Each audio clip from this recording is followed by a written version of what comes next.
हेल' लोगोफोर, नेचार publication YouTube चेनेलाव साफ्रोमखौबो बरायग्रोबाय। बे समाव नोंथांमोनजों मोनसे गोनांथार खोथा आरो जोबोद मोजां गोजोननायनि बाथ्रा शेयार खालामना होनो नागिरदों। दा बे बेलायाव नुनो मोननाय जागोन नोंथांमोना बिटिआरनि सोमोन्दै बाहाय बिटिआरखौ दाफुंनो थागथियारि जाबाय आसाम सरकारा आरो बेजोंनो सोमोन्दो गोनां गोबां खोथाफोर नोंथांमोननि सिगाङाव बेयाव शेयार खालामना होगोन। दा बिटिआरनि सोमोन्दै बयबो मिथिखागौ, अब्लाबो फंनैसो बुंफिननो लानाय जादों जे बिटिआरखौ थांनाय 24 जानुवारि सुक्ति खालामनाय जादोंमोन आसाम सरकार, भारत सरकार आरो बर'फोरनि गेजेराव। दा बे गोरोबथानि रादाय बादियैनो बा बे गोरोबथानि रादायाव थानाय बादियै बिटिसिखौ बिटिआर मुं होनाय, बिटिआरनिफ्राय गामि गोसो गैयैफोरखौ दानख'नानै लांग्राफोरखौ दानख'नानै लांनो हाहोनाय आरो गोसो गोनां एबा 50% बांसिन बर'फोर थानाय ओनसोलफोरखौ सोसननानै होनाय हाबाफारि आरो बर' रावखौ लोगो सरकारि राव महरै गनायथि होथारनाय आरो बेजों लोगोसे बर' कसारि वेलफेयार अट'नमास काउन्सिल बिटिसिनि बायजोआव थानाय सुबुंफोरखौ दानानै होनाय।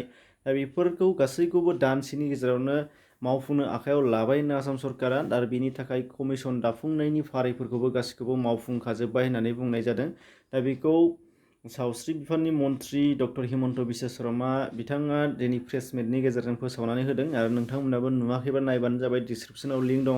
अदेबानि नङाबा डाइरेक्टलि फेसबुकाव गोरलैयैनो डक्टर हिमन्त बिश्व शर्मा बिथांनि पेजआव थांनानै नायबाबो नुखागोन बे बाथ्राखौ लिंक होनाय जादों। नोंथांमोना थाबैनो मोननायनि थाखाय बेखौ नायना लानो हानाय जागोन। दा बेयो जोंनि थाखाय जोबोद गोजोनथावनि बाथ्रा। बेजोंनो लोगोसे आरोबाव मोनसे बाथ्रा नोंथांमोननि सिगाङाव शेयार खालामना होनो नागिरदों जे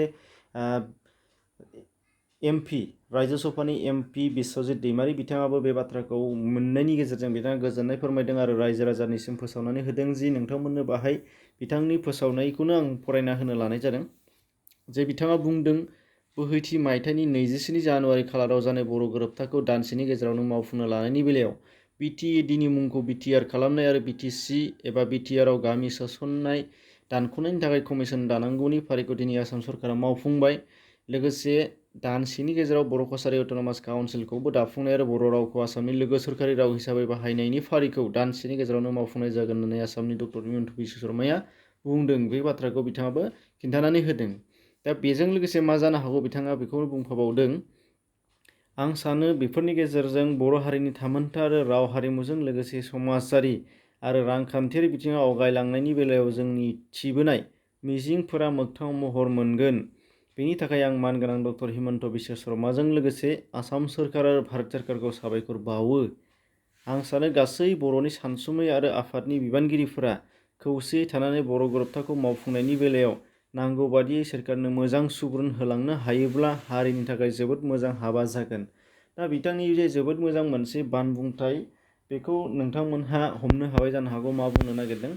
दा बिथांबादि जोंनो गोबांथारनि बिजाथि बा गोबांथार सानसुमैफोर, गोबांथार बिबानगिरिफोर जोंनि गेजेराव नांगौ जानानै दङ, नाथाय बिदि जोङो गोबां नुनो मोननाय जाया आरो। दा बेखायनो बिथांनिसिम गोबां रोजा रोजा साबायखर बावहरनो नांगोन जे बे बाथ्राखौ बुंनायनि थाखाय आरो बिथाङा जाहाथे बे हाबाखौ गावबो सासे दैदेनगिरि हिसाबै बाहागो लाफायो, बिटिआरखौ मावफुंनायाव गावबो हेफाजाब होफायो, गुबुनखौ खावलायनायजों लोगोसे बिथाङा गावबो हेफाजाब खालामफायो, जाहाथे बेखौनो आसा थिबाय।